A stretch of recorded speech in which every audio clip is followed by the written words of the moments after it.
ሕያው ነፍሲ ህይወት ክነብር እዩ ዓሳኻ ኣዝዮም ይመስሉ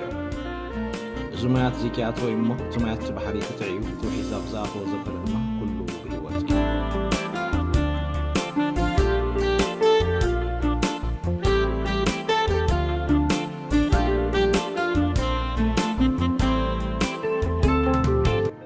እዚ ካብ ጽንፈልኻዊ ኣገልግሎት ደገ ሰማይ ዝፍኖ ማንና ጽባሓት እዩ علما زعيو زينا أملاح زبكة حزبين مدلاون كل سب كريستوس ملوك جركا مقامن من أكال كريستوس ناتني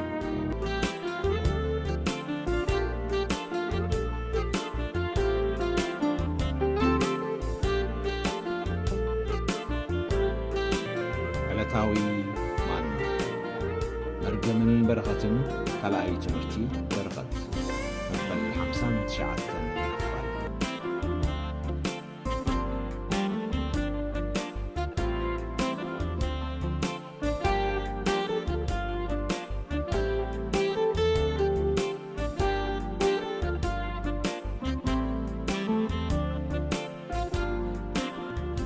تنبيت إساياس معرف 46 فاضي عسر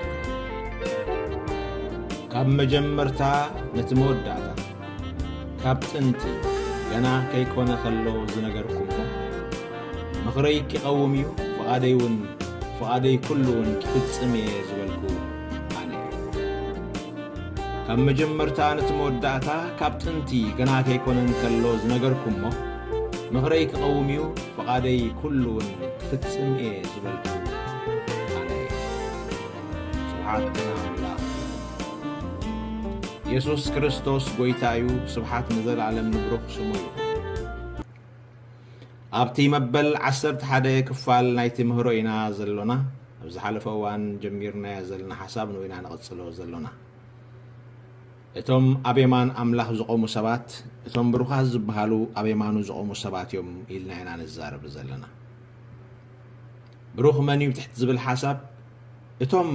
አቤማን አምላኽ ዝቆሙ ሰባት ንሳቶም እዮም እቶም ብሩኻት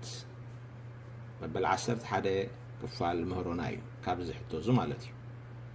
ኣብ ወንጌል ማቴዎስ ምዕራፍ 25 ካብ 34 ደጋጊምና ከም ዝረአናዮ እቲ ንጉስ አቤማኑ ንዘለው ይብሎም አቶም ናይ አቦይ ብሩኻት እቲ ንጉስ አቤማኑ ንዘለው እንታይ ይብሎም አቶም ናይ አቦይ ብሩኻት ኣብዚ እቲ ንባብ ቋንቋ ትግርኛ ብፍላይ ጽቡቕ ጌርና እንድሕርዳ ሰሚዕናዮ ሃሊና እቲ ንጉስ ኮይኑ ኣብ ስፍራ ዝግለጽ ዘሎ እቲ ካብ መጀመርያ ካብ ዘላለም አዶናይ ገዛኢ ክኸውን አቡኡ ሸሞ ወዳ አምላኽ እቲ ከሙታት ዝተንስአ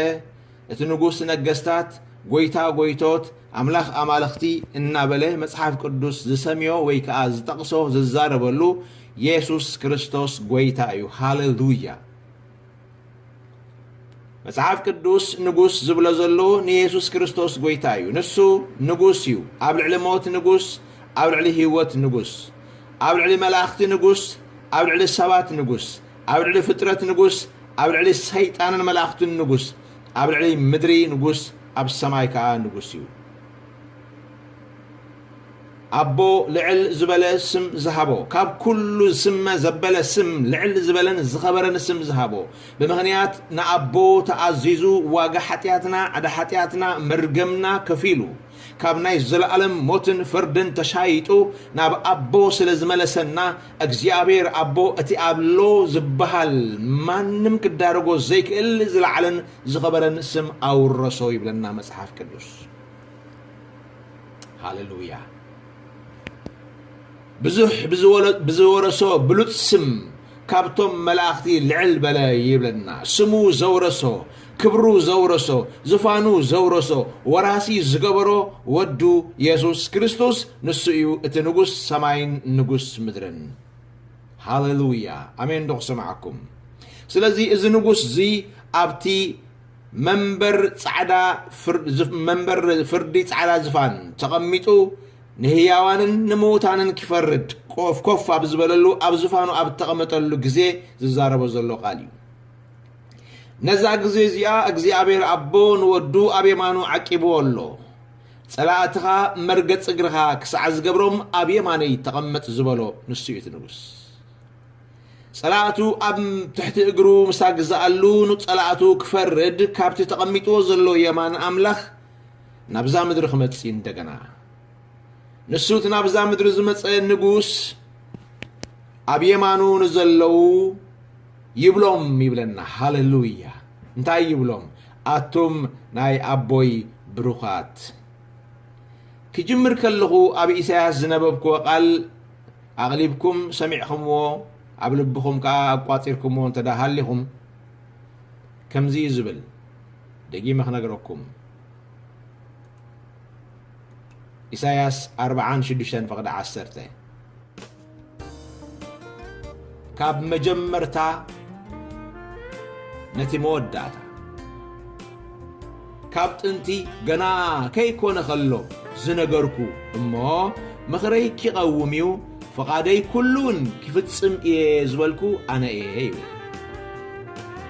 إذا قال زي مستي أونجيل ماتيوس نتقصو زلنا حساب مستنقوسن مستي أبي مانو زلو مقواسي أواقعن بمنتاي التحاحز إذا قال زي مزن الزاربولو زلونا برخت زبل قال بمنتاي يقوراني أبزي أبي إساياس بأف نبي إساياس منفس تنبيت كالزارب كالو كام مجمرتا نتي مودعتا كابت انتي غنا خيكونا خلو زنغركو رايم بار انتي غنا خيكونا خلو نغرات كي تغادو خلو نغرات غنا خجمرو خلو اغزيابير غن اب مجمرتا نغر قدمت مجمرتا نغر قويمو موداتات نغر ززارب املاخيو سبحاتنا املاخ يكون اذن تاي مالتيو بزعبا برخت كم مجمرا اغزيابير تزاريبو صنحي لقلا حسابات موكس نجر كريكم كم مجمري برغت يلي تزاريبو غزيابير بزعبا برغت كم مجمري خزارب كله اتن شباب مدرز نبرلن عمتات راح ريو زي كونه دحرف تصامي زمن سبات ام مدري زخون مستر برغت ابي مانو قوم كله سبات ري بروخاتي لبو نجر كله تزازيمو بعزو مدراو مقدم وديوم ابي مانو مسقومو زبهال ناي ابوي بروخات زبهال قال غنا سبات مدر خيمصون كلو غنا سماين مدرن كي تفطرون كلو اغزيابير ناتو بروخات زخون سبات كيفلي مخانو اغزيابير ناتو بروخات كيلوم مخانو امود اتادما اتوم كام مجمريا مدري كيفطروم كلو بروخات يلو زفطروم كسع مود اتا ابيمانو كسع مقام بروخات كوينوم كم زنبرو ابت غزي فرد دما سبات كيفلالن كلو اطالن اباغيعن كيبل كلو برهانن صلماتن كيبل كلو كالي زبحال كيبلن كلو نتوم ابشنخ يمانو زلو تخام مجمريا زبلو صعيبوم مريحوم مسيو افصامخ ازبلو نسو مخانو يملكتنا سبحاتنا املاخ امبار انا بروخ مخاني انا غي تفطركو خلخو اغزيابير املاخي اوجو ناي كبارخ اغزيابير غنا قلم مفطاري قلم مسرات عالمي اغزيابير حقينو فطر مسبلكو طرح زي كونس غنا خام ماصن كي وصاخون كلخو بروخ خايلوني هاليلويا مستفطركو كنبر مسجمركو بروخ خايلوني هاليلويا املاخ كي حسو سباي كونن كي تعسكا ود سباي كونن سلازبل قال غزيابير املاخي سب سلازي كونه سلازي حسو اتبروخي خازبلني قالو كمو ايو او ايو كم سب سلازي تعس دما بروخي خايلو نصني حس امونغو غلس لزغبركو بروخي خازبلني قالو حديغو سلازدخمكو وي كمزن كمتن مسكونكو نتزبلو قالو تطعيسو ايفال نسخاسي كم مجمرياون بروخ تكون اي متغبا كانيرو إلو رغم ايبلني غزيابير قالو اي قيرني اي عصفني فصيمو خمسه بايكونن سبات بزح غزي خم يخونو كولدنا نجمر بقولعنا خلنا خندي غزي قالات كزاربون كقيرون كلو سمعنا يمالنا صبو مسغبرنا بروخ زودي يعبي خايلو من الله حدا غزي كاب مئزازم وصي مسبلنا دما بنصارو تزاريبم الله زي سمعنا يالنا كاولاد زقرب يلنمو ولادي تقربانا انا نسكو قالاتو خلواوت كله بزح غزي سمعنا يالنا لو مغنا نغرك كالخو برخ حوي برخ تحبتي دمانا اخي እግዚአብሔር ካወላዲ ዝዓበየ ፈቃር አምላኽ እዩ እግዚአብሔር ካብ መቅረባን ላዕሊ ቀረባኻ ካብቶም ዝፈቱኻን ላዕሊ አመና ዝፈትወካ ካብ መፍቀርትን ላዕሊ ፍቅሪ እዩ በዓሉ እግዚአብሔር ስለዚ እግዚአብሔር ካብ ፈለማ ብሩኺኻ መስበለ ገለ ስለዚ ገበርካ መንጎ ቃሉ ቀይሩ ርጉሚኻ ኢሉ አይፈልጥን እዩ አይባህሪን እዩ አይብልንካ እዩ ስብሓት ንዘላለም ንስሙ ይኹን ስለዚ አምላኸይ በልምሳይ ኮንካ ብዛዕባይ ዝበሎን ዝሐልኖን ብዛዕባይ ተዛረቦን ዝመኸሮን ምኽሩ ዘይቅይር እሙን አምላኽ እምነት እዩ አነ እኳ አንተ ተቀያየርኩ እግዚአብሔር አባይ ዘለዎ አራያ ብዛዕባይ ዘለዎ ሐሳብ ዘይቅይር አምላኽ እዩ ጽቡቕ ውህበትን ይብል መጽሐፍ ቅዱስ ምሉእ ውህበትን ካብ ላዕሊ ካብ ትለውጢ ወይስ ምምልላስ ጽላሎት ዘይብሉ አቦ ብርሃናት እዩ ዝወረድ ስብሓትና አምላኽ ይኹን አምላኸይ ለውጢ የብሉን አምላኸይ ምምልላስ ጽላሎት የብሉን ሓንሳ ብርህው ዝበለ ብርሃን ሓንሳ ኸዓ ድብንብን ዝበለ ጽላሎት ዝኣመሰለ ባህሪ የብሉን እግዚአብሔር አቦ ብርሃናት እዩ እግዚአብሔር ብርሃን እዩ ኩሉ ሰዕ ብርሃን እዩ ምን ጽላውን ምድብዛዝን ዘይብሉ ሃሌሉያ አምላኸይ ብርሃን ጥራሕ እምበር አቡ ጸልማት የልቦን ስለዝብል መጽሐፍ ቅዱስ ንእሽቶ ሕንጣት ጸልማት ዘይብሉ ፍጹም ብርሃን እዩ ስለዚ አብ እግዚአብሔር ለውጢ የልቦን ኩሉ እዋን አምላኽ እምነት እዩ እሙን እዩ ንሱ እግዚአብሔር ብሩኽ ኢኻ ምስ በለካ ብሩኽ ኢኻ መጽሐፍ ቅዱስኩም ክትርእይዎ ከለኹም ዘፍጥረት ቀዳማይ ምዕራፍ ብዛዕባ ዛንታ ፍጥረት ተዛሪቡ ምስ ወደአ ካብ ብርሃን ጀሚሩ ክሳዕ ሰብ ፈጢሩ ምስ ወደአ ነቲ ዝፈጥሮ ሰብ ኣቐዲሙ እታ ንዕኡ መንበሪ ትከውን ዘለዋ ምድሪ ሰላሊሙ መሊኡ ኣጸቢቑ ኩሉ ነገሩ ወዲኡ ንሰብ ፈጢርዎ ሃሌሉያ ሰብ ምስተፈጥረ ብገለ ሓልዮ ከይሽገር ሰብ ምስተፈጥረ ብገለ ነገር ከይጽገም መታን አቦ ስለዝኾነ እግዚአብሔር እቲ ሓላይ እግዚአብሔር ምድሪ መንበሪቱ ክትኮነሉ ፈጢርዋ ጥራሕ ዘይኮነሲ ምድሪ መንበሪቱ ክትኮነሉን ከመይ ዝመሰለት ግርምትን ውቅብትን ክትከውን ድማ ሓሊኑ ንሰብ ብኩሉ ምልአት ኣዳልዩ ኩሉ ምልአት ኣቐሪቡ ምስ ወደአ እዩ ንሰብ ፈጢርዎ ፍጥር ምሰበለ ድማ ይብለኩም መጽሐፍ ቅዱስ ባረኾም ሃሌሉያ حسي كبرنا أملاك يكون فطر مسبلهم سي ودي مسبلت سرعات فطرت بارهم يبلنا مصحف قدس ريهم مدلهم مصحف قدسكم زفترت قداماي معرف زفترت قداماي معرف مصحف قدسكم مساين ترى أغنصيلكم قال እግዚአብሔር ዝብሎ بحبار كنريو فقد 20 شدشن كسع 10 شمونتن أملاك كايبل بملكعنا خمسلنا سب نقبر عسى بحرن نعواف سماين ننسسان نبزلا مدرن أمبر لمم نزبلو كله لممتان يجزئو بلا أملاخ دما بملكعو سب فترة بملكع أملاخ فترو تبعتين أنستيتين جيرو فترهم مس بلا أملاخ كا يبلكم بارخهم 4 نطبي أملاخ دما فريون تبازحن نمدرخ ملؤوان ملخوان عسى بحرن عواف سماين أم مدري لمم نزبل كله إنسان كا جزءو بلوم يبل كساب 20 شوعاتن فترة سب مسأزنتو فترو ميلو 4 نطبي مسقبرة دحرت فترو مزبل قال أصعبو الجبو زأتو قال انتايو انترى لكم مصحف قدوس كم زيلي نقرأكم أملاخ كا بارخهم هاللويا ስለዚህ ብሩህ ሓወይ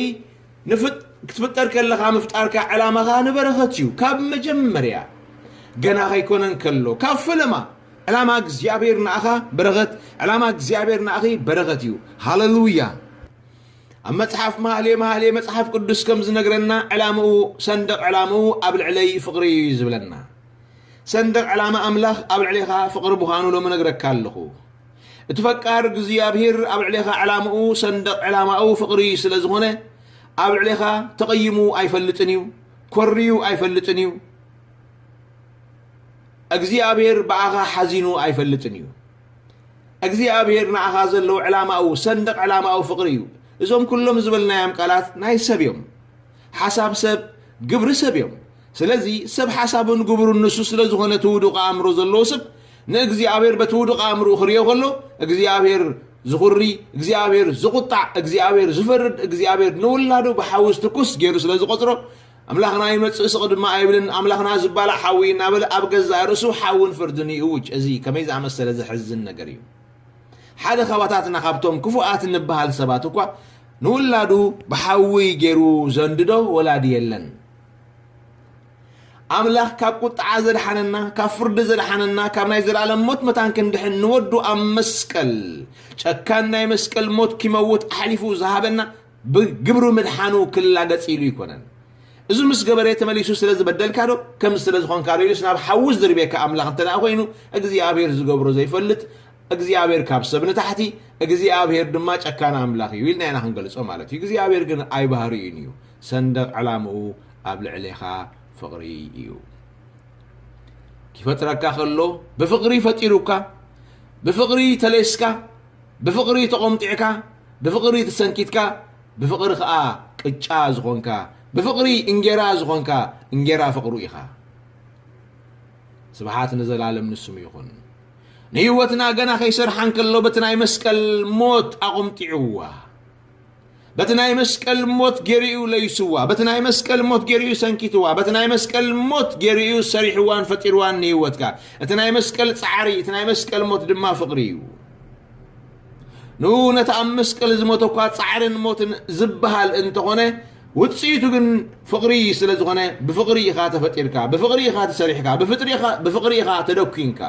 ኣምላኽ ብፍቕሪ ዝሰርሖን ዝደኮነን ፍጥረቱ ስለ ዝኾንካ እግዚአብሔር የፍቅረካ እዩ ስብሓት ንዘላለም ንስሙ ይኹን ስለዚ እግዚአብሔር ካብ መጀመርያ ዕላምኡ ካብ መጀመርያ ምኽሩ ካብ መጀመርያ ሓሳቡ ንኣኻን ንኣኽን ንኣይን ፍቕሪ እዩ እግዚአብሔር ፍቕሪ እዩ ስለዚ እዚ ፍቕሪ ዝኾነ ኣምላኽ ንሰብ ምስ ፈጠሮ ባረኾ ይብለና 4 ነጥቢ እግዚአብሔር ምስ ባረኸ ነቲ ዝባረኾ ህዝቡ ነቲ ዝባረኾ ርስቱ ኣይረግሞን እዩ ኣይረገሞንካ ስለዚ ካብ መጀመርታ ነቲ መወዳእታ ካብ ጥንቲ ገና ከይኮነ ከሎ ዝነገረ እሞ ምኽረይ ክቐውም እዩ ዝበለ فقالي كل خاك فتسمي زبله بينو እግዚአብሔር እዩ كفتفتر كلها باريخوكا نبرغت فتيروكا ናይ ምድሪ ጉዕዝኻ ወዲካ ኣብ ቅድሚው ክትቀውም ኣብ መንበር ፍርዲ ክትቀውም ከለኻ ድማ ዝብለካ ቃል እዚ እዩ ናይ ኣቦይ ብሩኻት ስለዚ እምበኣር እቲ ናይ ኣቦይ ብሩኻት ዝብል ብሩኽ እግዚአብሔር ምዃኑ ወናኒ እግዚአብሔር ምዃኑ በረኸትካ ናይ ኣምላኽ ምዃንካ ዝገልጽ መግለጽ መንነትካ ምዃኑ የርኢ ናይ ኣቦይ ብሩኻት ተይሉ መጽሓፍ ቅዱስ ንስኻ ናይ እግዚአብሔር ኢኻ እዩ ዝብለካ ዘሎ ንእግዚአብሔር ብሩኹ ኢኻ እግዚአብሔር ዝባረኾ ጥሪቱ ኢኻ እግዚአብሔር ዝባረኾ ርስቱ ኢኻ እዩ ዝብለካ ዘሎ ስብሓት ንኣምላኽ ይኹን ናይ ኣምላኽ ኢኻ ናይ ኣምላኽ ርጉም ዘይኮንካስ ናይ ኣምላኽ ብሩኽ ኢኻ ምክንያቱ እግዚአብሔር ብሩኽ ስለ ዝኾነ ኢየሱስ ክርስቶስ ጎይታ እዩ ብሩኽ እግዚአብሔር እዩ ካብ ፈለማ ብሩኽ እግዚአብሔር እዩ ንሕና ድማ بموت ودو يسوع كريستوس كاب زرعو بهياو قالو كاب زي طفئ زرعي نزل عالم كاب زنبر زرعي كاب زرع املاخ سلتفطرنا كابو سلازوصانا نو كنكون سلتفطرنا كاب تبروخ تفطرو انتاي كونو يخلو مصحف قدسكم بغبو انتداريهمو بروخ እግዚአብሔር مخاني يزاربكم ወንጌል ማርቆስ ምዕራፍ 14 ፍቕዲ 61 ክነበልኩም እቲ ሊቀ ካህናት ድማ ከም በሐድሽ ክርስቶስ ወዲ ትብሩኽ ንስኻ ዲኻ ኢሉ ሓተቶ ይብለና እዚ ቃል እዚ ቃል መጋባእያ እዩ إذا قال زي قال لك كهناتيو لك كهنات كم مخانو متن بزعبا እግዚአብሔር አጥብቆ ይዝፈልጥ ስለዚህ ነግዚአብሔር አብዚን ታይሉ ይሰሜሎ ተሊቀ ካህናት ብሩኽ ክርስቶስ ወዲ እትብሩኽ ንስኻ ዲኻ ስለዚህ ብሩኽ እግዚአብሔር ይብሩኻት ካብ አምላኽ እተፈጥረ ዘበለ ሁሉ ብሩኽ እዩ ስለዚህ እግዚአብሔር ካብኡ መስፈጠረና ካብኡ መስመቀለና በመልክዑን በምስሉን ገይሩ መስፈጠረና ከም መልክዑን ከም ምስሉን ስለዝኾና እግዚአብሔር ብሩኽ ምዃኑ እንንጸባርቕ ብሩኻት ደአምበር ሓውስ መርገም ዘለዎም ሰባት እግዚአብሔር አይፈጠረን አሜን ደኽስማዓኩም ካብ መጀመሪያ ብሩኽ ገይሩ ይፈጢሩኒ እሞት መርገም ዝብል ዳኻበይ አምፀዮ በቃ سمس ودق كابت ودق أمروز مت كابت ودق حساب زمت مسخ يسعب الله سلزي بكريستوس حدش فترة تداخوينكا بكريستوس داقم التولد كاسب تداخوينكا بكريستوس علامة مفتار كاتردا كاسب تداخوينكا نسخة بروخ مخان كامبر مرقم دخوني هلوني خون ناين دابو ناين دانو مرقم وريسا دخوني خون زبل السقات انت تا زد مسعى كنافر كيلوخا اي قبأنيو انت خونغه حتيات انت قبرغه سوات كل شاب كابتي قوتاوي አሉታው ነገራት እሞዘ የለ በብናልባሽ በእንተ انت خونغه انت ወደغه انت ሓጠغه خمست خونغه መቸም ሰብድኹም እንዲዩ ስጋ እንዲዩ خمز እንዲዩ እናበሉ ኣብ ክንድ ብዛዕባት መንፈስ ብዛዕባ ስጋ ኣብ ክንድ ብዛዕባ ዓወት ብዛዕባ ውድቀት ኣብ ክንድ ብዛዕባ አምላኽ ብዛዕባ ሰይጣን ክዛረቡ ይውዕሉ እዚ ኻይት ዝሕዝንን ዘገርምን ሰይጣን ይዝብለኩም ዘለኹ صلاة صدق سلازخونه صدقي زوريا كنافر يبلون انتاي دا حاتيات معناتو نغوس حاتيات سلازخونه سيطان عوت زوريا كنافر يبلون انتاي دا ودقت سيطان هيوت زوريا كنافر يبلون انتاي دا موت سلازي لومي سبات اتن حج خنزردرن صنحنان ننز مسلا الوتاونتاتن كوريو كنافروم تفنيوم من اب كنافروم زلو قالات منيو بعلاتكم رايو قالات املاخدو قالات ديابلوس بزح غزي نغزا ارسنا اب كندي برغت مرغم بمزراب اب كندي صدقي حطيات بمزراب اب كند عوت ودقت بمزراب اب كند هيوت موت بمزراب اب كند طعنا حمام بموراي كنافرنا اب تخزروز على هيوتنا ابو تحدر كما امنت ويتا كمولود املاح كم صعبتي يسوع كريستوس كنا اتتفطرنا العلامه نفلط سبات انت داخوينا املاح ببركه يفطيرنا نبركه يفطيرنا أبو እግዚአብሔር محواس زبحال ነገር ስለዘየለው በረከትን መርገምን ዝወረሱ ሰባት አይኮናን በበረከቲና ተፈጢርና ንበረከቲና ተፈጢርና አበረከት ድማይና ነበር ስለዚህ መጽሐፍ ቅዱስ እንታይሎ አብት መወዳታ ጸብጻብ ክህብ ከሎ ፍርድ ክህብ ከሎ ናይ አቦይ ብሩኻት እግዚአብሔር ብሩኽ አምላኽ እዩ እዚ ሊቀ ካህናት ይብለኩም ዘሎ ክርስቶስ ወድት ብሩኽ አምላኽ ዲኻ ስለዚህ ብሩኽ እግዚአብሔር እዩ እቶም ካብኡ ተወልዱ ብሩኻትዮም ንስኻ በክርስቶስ ውሉድ አምላኽ ኢኻ ስለዚህ ካብቲ ብሩኽ አምላኽ ተወለድካ ስለዝኾንካ ክርስቶስ ወድ ብሩኽ አምላኽ እዩ ንስኻ በክርስቶስ ካብ አምላኽ ካብ ማይን መንፈስን ስለተወለድካ ሓድሽ ፍጥረት ስለዝኾንካ ብሩኽ ኢኻ ናይ መን ብሩኽ ወንጌል ማቴዎስ ይነግራሎ ናይ አምላኽ ብሩኻት ናይ አቦይ ብሩኻት ይብላሎ በዓሉ ኢየሱስ ክርስቶስ ትንጉስ እቲ ንጉስ ናይ አቦይ ብሩኻት ካበለካ ንስኻ ናይ ስድራ ቤተይ መርገማለን ንትብል كتب الجنا يقبأ كاني نابوي بروخات يقبلك أبت موداتا نابوي بروخ يقبلك بروخ ود بوي يقبلك ناخون كمو نايون كمو سلازين حنا كال كنحوس يقبأ أناني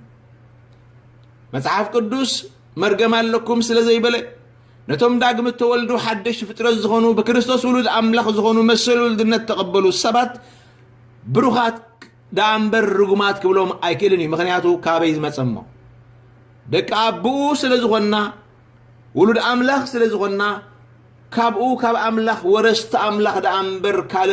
نورسو نغير سلازيبلنا كم تولاد كاببون كابدين زورس نحن ما كاب املاح سلتولدنا نا املاحنا ورستو نكريستوس كام ورستو سلاز كاب املاح زورسنا يو بركتيو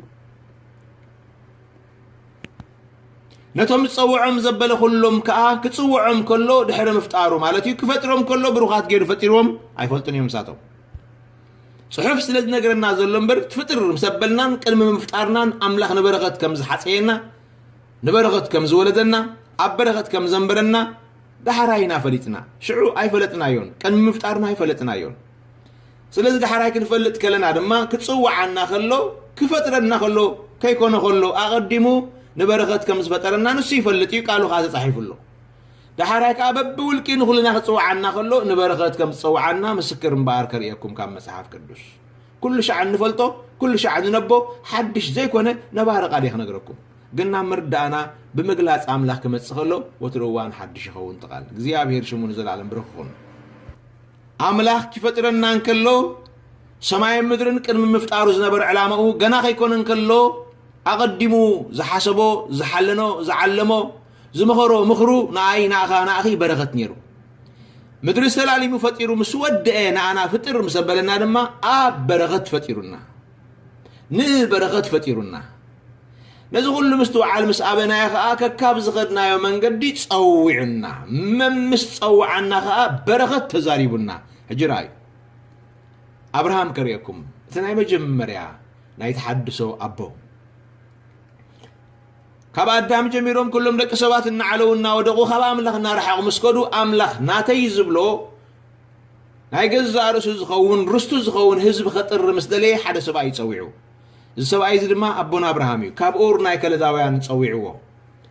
كاب اور مدر كلداويان نز ابراهام زبحال كم كل سب زنبرن زملالسن زنبره تصوعلو علامه زي فلت نمنتاي كم تفطر زي فلت كلاتنا نفلت كم زي نبرنا مالتي اي فلتنيو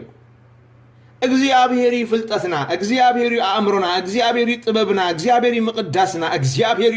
ሃሌሉያ ኩሉ ጽቡቅና እግዚአብሔር ብርሃን ስለዝኾነ እዚ ብርሃን አምላኽና በአእምሮና አምላኽ በክርስቶስ ኢየሱስ ከይብርሆን ከሎ አእምሮና ጸልማት እዩ ዓይንኹም ማዓመቶ ዓይንኹም ምስተዓመተ ወይ ድማ ለይቲ ጸላም ምስኮነ እንታይ ክትርእዩ ትኽእሉ ጻዕዳን ጸሊምን ሕብሪ ክትፈልዩ ትኽእሉ ኢኹም ኣይከኣልን ኮይ ኣብ ለይቲ ጸላም زحزنايو زرمزسنايو انتاي مخانو خنفلطو خنكل برهان كبرالنا لو سلاز سبسد حاتيات اب صلما سلاز ودقه نمنتاي كم تفطر يفلط اي نبرن سلاز እግዚአብሔርነት ዘይፈልጥ ነበረ ካብ ማእኸል ዘይፈልጥ ነበረ ህዝቢ ካብ ኡር ናይ ከለዳውያን ሓደ ሰብ ከምጽሞ ንዑ ፍልጣት ክገልጸሉ ፍልጣት ክኾነ ኢሉ እግዚአብሔር ንአብርሃም ጸዊዑ ምጸውዖ نمنتاي خا ጸዊዕካኒ ኢሉ ወሆይሉ ጽዋዕ አምላኽ ሰሚዑና አምላኽ ምስመጸ እግዚአብሔር ዝበሎ ቃል ስምዑ يسوس قويتاي صوع مسبلوسي نعبي حزب خجبركان كبارخكاني هاللويا زفترة عسرته كلته فقد خلتن سلسته راي مبروخات حواتي بسمك طويعو እግዚአብሔር سي نعبي حزب خجبركان كبارخكاني خولك خلص انت اخذ بالتقل اما خل صوعهم زي فلتو علامه ام فطرتهم زي فلتو بصلمات التقوبو سبات إننا نبركا أبصلمات إننا نبركا كلها تصوعه كبار خكاية تصوعه نعبي حزب خجبركاية زبل سف زيبل أبا أمرخان حساب كان زي نبره مرقم علننا عند أبوين عند أدين نابلكا كلها أزز زربا زخزارة بزغل أملاخ انتا كتبلو تخل بس دمم كوي أبراهام أما أخلتم طاوت زملخو نعملاخ زي فلتو بمقدم زملالو سبات زنبره كم ما خلكم إذا عمسلوا سدرا بيت تولد سبي مرقم كم زل كان حسبك وايز عد لي وايز قنباري كان نازمك أنا زي رب حسب زي تكم سب النابلك نمنتاي تفطير لك علامة مفتارك زي تفلت كونك أب دنقرقرن أب سلماتن كالخس مس زخلو نجر كخمزلو خلو እግዚአብሔር መጽዩ ንዓቢ ህዝብ ክገብረካ ኢሉ በስምካ ጽዋዓካ ከሎ አብርሃም ከምዝበሎ ተስፋይ ዳንኤል ሳሙኤል ተወልደ ሳባ ፍሮወይኒ ኤደን ካልእ ስምኩም አትውሉ ببسمكم من نصوعه نعبي حزب خجبرك يصوعك كازلخو كبارك يصوعك كازلخو صوع كلك علامه نسمك خعبيو يلئ صوعكو خا نبرغت كتكون يلئ نبرغت نعاخا باريخ نبزحات نبرغت خجبرك يصوعك كازلخو نتم زبارخو خازبل كلهم من تخباركم يصويعك كازلخو ناخا خرجم افوز خفت زبل قالات مرجم نزاربك كازبلخا متان كرجمو انا الى كلا خلل كصويعك كازلخو عليتات كلها مدر دما باخا كبارخو من انت ايه تصويعك كازلخو كبلك خلص انت كتبل تخل عند تم عزم كم بال حليفك كتبلو تخل ነገር يبلك مغنياتو زسف زي بالكبيد رزين كابود زخنا قال እግዚአብሔር መስለት ነብሮን ተሐስቦን ዘለኻናይ ውዱቅ ሰብ አእምሮ ዘጥረዮ ዝመሃዞ ፈኩሽ ሐሳብ ዘይጋጠም ስለዝኾነ ነዚ ቃል ሰምዕካ እንበርዶ ሐቂዩ ካብ ምባል አይተሐልፍን ኢኻ የሰንብደካ የገርመካ ራዩ እትሰማያዊ መለኮታዊ ድምጽ እግዚአብሔር ምስቲ ውዱቅ ሰብ አእምሮ ዘይሳነ ስለዝኾነ ንሰብ የሰንብደዩ ማርያም ራይዋ አትምልእ ተጸጋ እግዚአብሔር ምሳኺ ምስበላት መልአክ እግዚአብሔር ሰማያዊ ሰላምታ መስመዕት ሰማያዊ መለኮታዊ ድምጽ መስመዕት መለኮታዊ ሰላምታ ነባ መስመጽ እዚ ድምጽ እዚ እዚ ሰላምታ እዚ እንታዩ ኢላ ከምሰንበደት መጽሐፍ ቅዱስ ይነግረና በቃ ሰላምታ ጥራይ ግደፎ ንዓብ ህዝብ ክገብረካ ዝብል ኪዳን ግደፎ ክባርኸካ ዝብል ኪዳን ግደፎ ንስምካ ክዕብየ ዝብል ኪዳን ግደፎ ንበረኸት ክትከውን ኢኻ ዝብል ኪዳን አምላኽ ግደፎ ንዝባርኹኻ ክባርኾም ዝብል ኪዳን ንዝረገመካ ክረግሞ ዝብል ኪዳን ግደፎ ዓለታት ኩላ ምድሪ ባእኻ ክባርኹ እዮም ዝብል ክትግምቶ ዘይትኽእል ኪዳን አምላኽ ሰሚዕካ ሰላም ዝብል ድምፂ ሰሚዕካ እኳ ጥራይ ትስንብድ እምበኣር ሎሚ ሰባት ብሩኽ ኢኻ እንተበልናዮም መርገም የብልካን እንተበልናዮም ወይ ቃል እግዚአብሔር ዝብሎ እንተነገርናዮም ንበረኸት ኢኻ ተፈጢርካ እንተበልናዮም ምዕዛሞም ምስምባዶም ዘይምርድኦም ግር ምባሎም ኣይገርምን እዩ እቲ ውዱቕ አእምሮ ነቲ ልዑል መለኮታዊ ሓሳብ ከእንግዶ ሸዓ ኢሉ ስለዘይክእል ስለዝኸብዶ ከምኡ እንተኾነ ኣይገርምን እዩ ግን እቲ ኸውንን ሓቅን ረኣይዎ ሰብ ብሩኽ እዩ ሰብ ንበረኸት እዩ ተፈጢሩ እተፈጥረሉ ዕላማ ስለዘይፈለጠ ካብ እተፈጥረሉ ዕላማ ወፃኢ ይነብር ስለዘሎ ከዓ نسب እግዚአብሔር እንደገና ናብኡ ኪመልሶ ጸዊዕዎ ናበይና በረኸት ምክንያቱ ንበረኸት ይተፈጢሩ ምክንያቱ በበረኸት ይተፈጢሩ ካብቲ ተፈጥረሉ ዕላማ ስለዝወፀ ናብርሃም ጸዊዕዎ ምስ ኩሎም ደቂ አዳም ምስ ኩሎም አሕዋቱ ምስ ኩሎም አቦታቱ ከም ኩሉ ሰብ አብርሃም ወፃእ ስለዝነበረ ሰባት ወፃእ ስለዝነበሩ ካብቲ ዕላማ እግዚአብሔር ካብቲ ፍቃድ እግዚአብሔር ካብቲ ተፈጥረሉ ምኽሪ እግዚአብሔር ወፃእ ስለዝነበሩ እግዚአብሔር ነዚኡ ንሰባት ናብኡ ዝጸውዖም كبار خكا يخبل خلو እግዚአብሔር حدش ነገር አይኮነን ዛረብ ዘሎ ንአብርሃም ዘሰንበዶ ግን حدش ነገር ስለዝኾነ ይንዑ ንበረኸት ክትከውን ኢኻ ዝብል ነገር ንእግዚአብሔር حدش ነገር አይኮነን ከይኮነ خلو ገና ቀደም ከይኮነም ከሎ ካብ መጀመርታ ነተመወዳታ እዩ ተዛሪቡ እግዚአብሔር ግደፎ ካብ መጀመርታ ካብ መጀመርታ መወዳታ እዩ ተዛሪቡ እግዚአብሔር ገና ዘይበጽሐኻዮ ነገር ካሎ السخابز جمارة حقوس الله از مجمرة جن نيشتوي فتسامي هاجنا انبزع عبك خونيز بالمصحف قدوس سلازي فتسامي خازل عبيت نجرات كي ترفق زيابير كي متصون كي يكونون كلو كم مجمرة يتزاربهم سبحانه الله يكون سلازي بزي خاب تجرمك أنا خا نجرك كله أزي خا تجرم إذا ما مجمرتاي نيشتو نجري مودعتها انبزع عبيو صحف سلازونه مودعتها أبي مان أملاخ مقام كان أبوي بروح مبالكا كأطال تفليخان يمان أملاخ وريسكا مستنا واقع تقصير كمان قصة ورسبك ساعات خوني እግዚአብሔር ጸውዒካ ጥራሕ ምድሪ ጎብለልን ጸብለል ዝበለ ሰበን ከገብረካ ይኮነን እዚ ናይቲ ሰማይ ዋግዋጎ እዩ እዚ ናይቲ ሰማይ ባና እዩ እዚ ናይቲ ሰማይ ወይ ከዓ ናይቲ ጽባሕ ንጎዝ ግለጽ ነገር ንሽቶ መጣዓሚ እዩ እቲ ኣብ ምድሪ ዘለካ በረኸት ስብሓትና ኣምላኽ ይኹን ስለዚ አብርሃም ክጽዋዕ ከሎ ራእይዎ ነዚ የፈጢረካ ነይሮሞ ናብ ተፈጠርካሉ ቦታ ንዓ ተመለስ እዩ ዝብሎ ዘሎ እምበር ሽዑ ይኮነን አምላኽ ንአብርሃም ንበረኸት ክኸውን ዝሓስቦ ዘሎ ሓሳብ እግዚአብሔር እሞ ካብ ጥንቲ እዩ ምኽሪ እግዚአብሔር እሞ ካብ ጥንቲ እዩ ሰብ ግን ምስቲ ሓሳብ አምላኽ ተመሓዲጉን ተሓላሊፉን ስለዝጸንሐ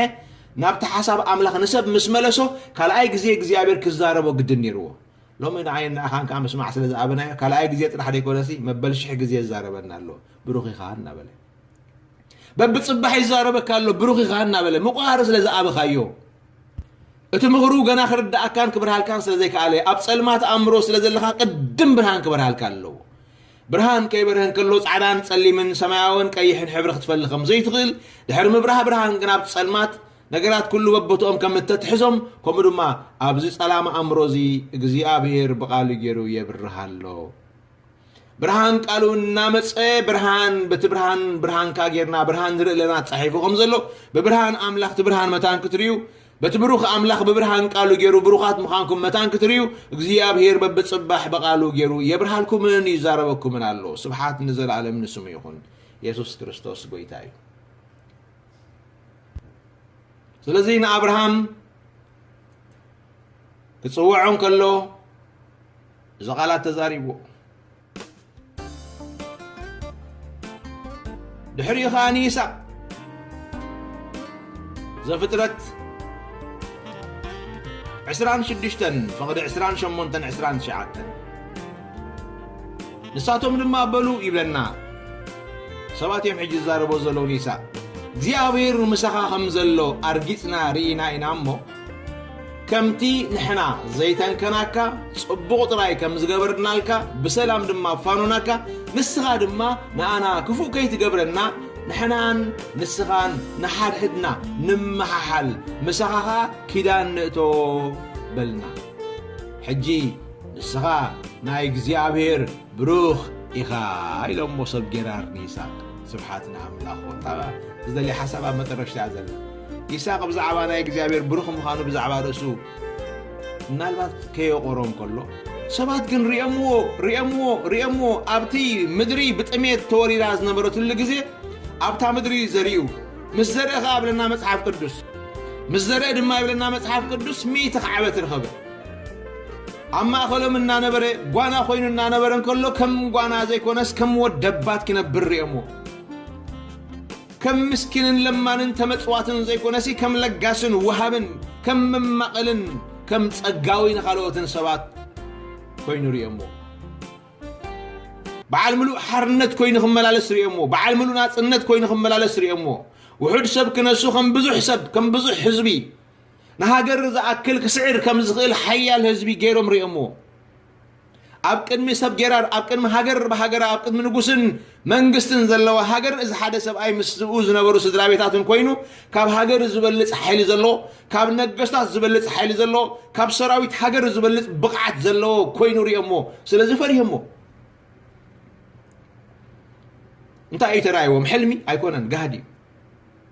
مو يساعد أمس درابيت تروح عندي نيرو قوة سدتني خون دي زغمت نيرو قوة جن كم سدتني ينبرن كم سدتني آخري ويكالون نمنتاي وانا خلا مدرك እግዚአብሔር مسو خمزلو رينا يلم بعلم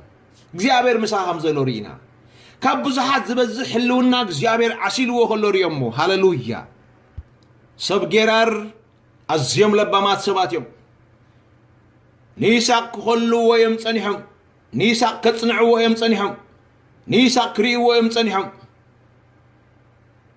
بقول شنو كفت شو أم صنيحهم يمان تسقام قنو قدموا الحريو كلن تناخري وصنيحهم لحارت هاي لمو مسلكم እግዚአብሔር مساقا خمزلو أرجيتنا ريناينا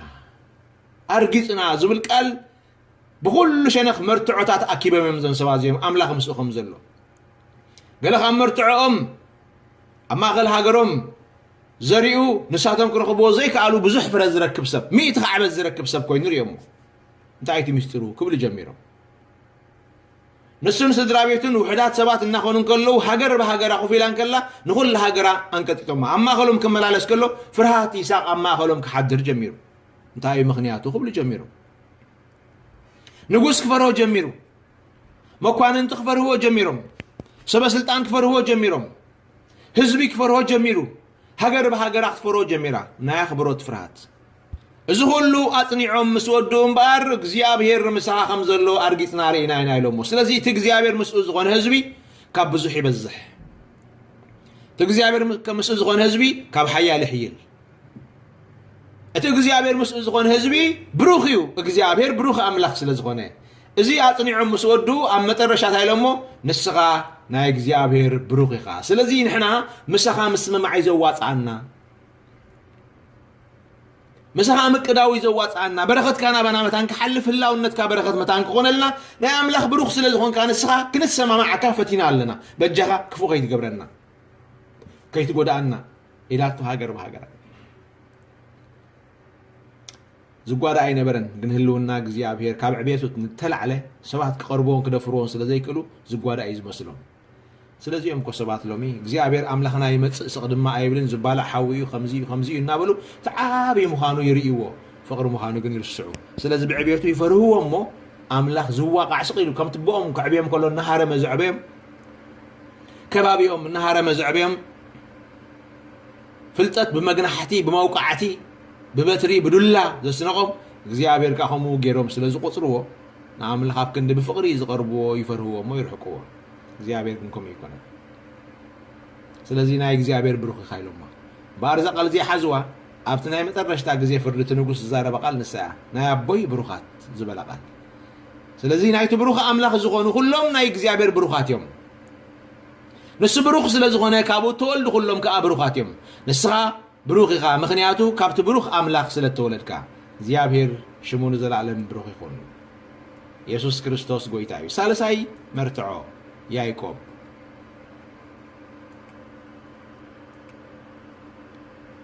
ኦሪት ዘፍጥረት 27 ካብ ፍቕዲ 27 ክሳብ 19 ቀሪቡ ሰዓሞ እዩ ጨና ክዳኑ ኣጫንዩ ኸዓ ከምዚ ኢሉ መረቖ እነሆ መዓዛ ወደይ ከምታ መዓዛ እታ እግዚአብሔር ዝባረኻ ግራት እዩ ከም መዓዛ እታ እግዚአብሔር ዝባረኻ ግራት እዩ ኣምላኽ ከዓ ካብ ኣውሊ ሰማይን ካብ ስብሒ ምድርን ብዙሕ ስርናይን ወይንን ይሃብካ ህዝብታት ይገዝኡኻ ህዝብታት ድማ ይስገዱልካ ጎይታ ኣሕዋትካ ኩን ደቅኖኻ ድማ ይስገዱልካ ዝረገመካ ርጉም ዝምረቐካ ድማ ምሩቕ ይኹን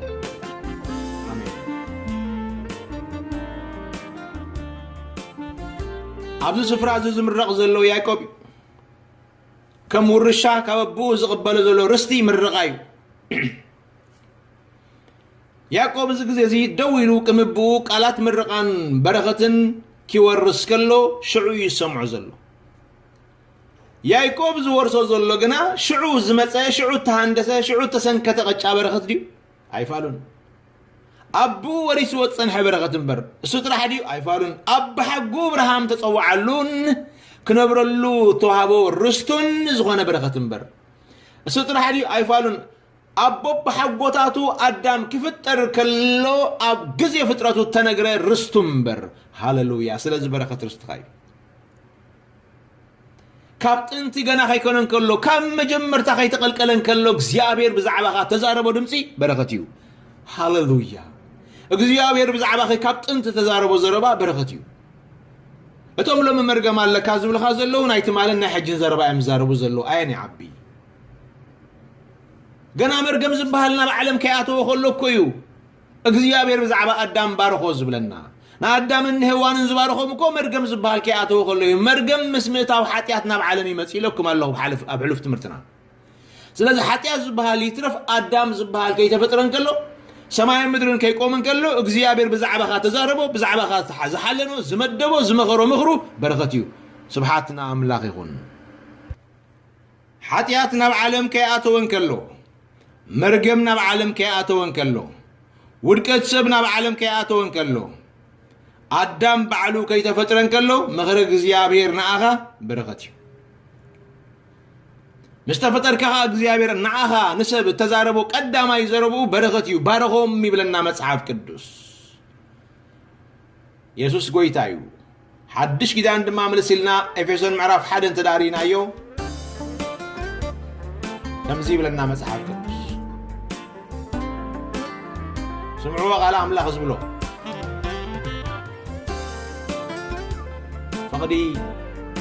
كلتان سلستان فقد سلستان اتي بمنفساو بركات زبله بكريستوس غيرو اب سمايات زبارخنا املاح ابو غويتانا يسوع كريستوس بروخ يكون كمتي يبلنا فقد ربعته بفقري اب قدميو قدوسانن منقب زيبلو من هاليلويا انتي قدوسانن منقب زيبلو من انت كنكون قدمي مسرات عالم بوز حرين بتفكر بوز صقونا نوداس خبر صقاو بفتاو فقادو بيسوع كريستوس نرسو ولود كنكونو قدم مدبنا مدب قدم زيو املاح ولود كنكون ካብ ቀደም እግዚአብሔርና አይና አኻን ናአኸን ዝመደበው ምኽሩ ዝመደበው መደቡ በትፍቅሩ ወዱ በክርስቶስ ጸጋውና ጸጋው ንውዳሴ ክብር ጸጋው በፍታው ፍቃዱ በኢየሱስ ክርስቶስ ንርሱ ውሉድኩም ኮነ ማምላኽ ርጉማት ውሉድ ዲያትሪ ወይ ወሊዱ አይፋሉ ብሩክ ስለዝኾነ ካበይ ከም ጾም መርገ ናይ እግዚአብሔር ዲኤንኤ ናይ ገዛ ርሱ ባህሪ መንነት እኮ ብሩክ እዩ ስለዚህ አብ እግዚአብሔር ዘለ አባህሪው ዘለ ኮሙ ዘይኮነ ከወለድ አይከልኒ ተማቀልተ አምላኻው ባርክት ኮን ይልና በመልክዑን በምስሉን ተፈጥርኩም ይልና መጽሐፍ ቅዱስ ስለዚህ ካቡ ተመቀልና ባህሪ እግዚአብሔር ብሩክ ስለዝኾነ ብሩክ እዩ ብሩኻት ካ ኮይና መልክዕን ምስልን አምላኽ ሒዝና ተፈጥርና ስለዚህ እግዚአብሔር መልክዑ ምስሉ ብሩክ አምላኽ እዩ ሃሌሉያ ስለዚህ ካንሕና ብሩኻት ኮይና ካቡ ዘይኮነ ነገር የብልና ከምኡ ኢና ስለዚህ ብሩክ አብቴካ ያዕቆብ እምበኣር ካብ አቡ ካብ ይስሐቅ ዝወረሶ በረኸት ይስሐቅ ካብ አብርሃም ዝወረሶ በረኸት እዩ አብርሃም ዝወረሶ በረኸት ካብቲ ብሩኽ አምላኽ ዝወረሶ በረኸት እዩ ስለዚህ ተሓዛዚሉ በረኸትና ካበይ መጽዩ ካብቲ ብሩኽ አምላኽ ቶም ናይ እምነት አቦታትና ኩሎም ብሩኻት ተባሂሎምን ተባሪኾምን ሓሊፎም ካብ በረኸቶም ከዓ በረኸት ወሪስና ኣብ ዕፀይቲ ስቀል ዘበለ ርጉም እዩ ተጻሒፉሎሞ ክርስቶስ ምንታና መርገም ኮይኑ በረኸት አብርሃም ርስተ አብርሃም ናትና መታን ክኸውን ካብ መርገም ሕጊ ተሻይጠና ብለና መጽሐፍ ቅዱስ በረኸት አብርሃም ክንወርስ ምእንቲዩ ካብ መርገም ተሻይጡና ካብ መርገም ስለዝዓደገና ኢየሱስ ክርስቶስ ኣብ በረኸት አብርሃም ድማ ኣእቲዩና ኣሎ ስብሓት ንኣምላኽ ይኹን ስለዚ እምበኣር ብሩኻት ሓዋተይ ውርሻ ናይ እምነት ኣቦታትና እዩ ካብቶም ናይ እምነት ኣቦታት ኢና ንወርስ ናይ እምነት ኣቦታትና ክጽውዑ ከለው ብበረኸት ተጸዊዖም ንበረኸት ተጸዊዖም ክፍጠሩ ከለው ንበረኸት ተፈጢሮም ኣብ በረኸት ተፈጢሮም ንሕና ድማ ወረስቲ ዝበረኸት ዝኽንከውን በክርስቶስ ኢየሱስ ዳግም ተወሊድና ሓደስቲ ፍጥረት ኮይና ዘመን ውድቀት ሓሊፉ ዘመን መርገም ሓሊፉ ዘመን ሓጢያት ሓሊፉ ዘመን ጸልማት ሓሊፉ በክርስቶስ ብርሃን በሪህልና በክርስቶስ ሓድሽ ህይወት ረኺብና በክርስቶስ ሓደስቲ ፍጥረት ኮይና ስለዚህ ደጊሙ ካብ ውድቀት ናብ ትንሳኤ ብትንሳኤው ምስጸዋዓና ካብ ሞት ናብ ህይወት ምሰምጻና ካብ ጸልማት ናብ ብርሃን ምሰውጻና ኢየሱስ ክርስቶስ ብፍቅሪ ንፍቅሪ እንደገና ክጽዋዓና ከሎ ብበረኸት ንበረኸት ይጸውዕና ስለዚህ ንሕና ናይ አቦ ብሩኻት ኢና እዚ እቲ መጽሐፍ ቅዱስ ብዛዕባና ዝብሎ ካብ ዝወጻእ ዝበሃል ዘበለ ኩሉ ካብ አምላኽ ኣይኮነን ስለዚህ ከዓ ኣይንቕበሎን ኢና ንሕና ከምቲ ቃል እግዚአብሔር ዝብለና እምበር ከምቲ ሰብ ዝብለና ኣይኮንናን ንሕና ከምቲ መንፈስ እግዚአብሔርን ቃሉን ዝብሉና እምበር ከምቲ ርእስና ንሓስበውን ኣይኮነን ንሕና ከምቲ አምላኽ ዝበለና ኢና አምላኽ ድማ ናይ አቦይ ብሩኻት ይልና ኣሎ እቲ ንጉስ ናይ አቦይ ብሩኻት ይልና ኣሎ ስለዚ ንስኻ እቲ ንጉስ ኢየሱስ ክርስቶስ እቲ ጎይታ ጎይቶት ኢየሱስ ክርስቶስ ናይ አቦይ ብሩኽ ስለ ዝበለካ ንስኻ ንሱ ጥራይ ኢኻ ካልእ ኣይኮንካን ስብሓት ንኣምላኽ ይኹን ንስኻትኩም ናይ አምላኽ ብሩኻት ይኹም ንዘላለም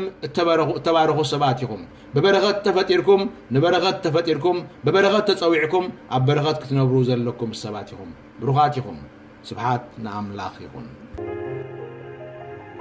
ናብ ሰፈር ጸላተይ ብእምነት ወጥ